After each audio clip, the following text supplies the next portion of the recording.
This is Florida Gulf Coast University.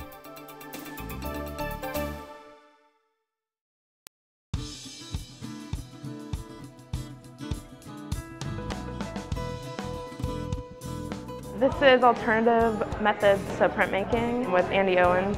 He takes us through all these different methods of printmaking. The woodcut was our first one, and then we did copper plate dry point.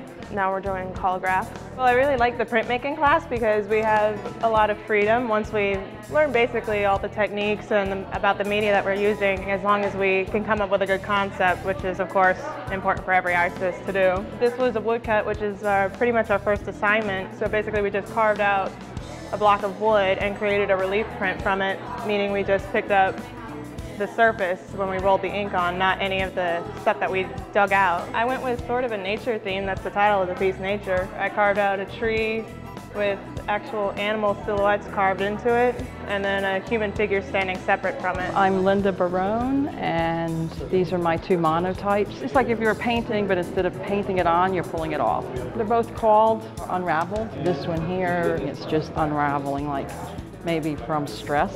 And this one, on the other hand, is I could be losing my mind, unraveling. This is a woodcut that I did. When I was actually inking it and printing it, I started out with like this teal blue ink and ran it through, and then I washed it off, waited a few minutes, dried it, and then I put this yellow on top and ran it through, and I guess the blue was still in the wood grain, and it came out, and that's how I got all the wood grain in there, and I really liked how it turned out. I really enjoyed the time that I spent in the class. I learned a lot, and it taught me how to, as an artist, how to loosen up a little bit.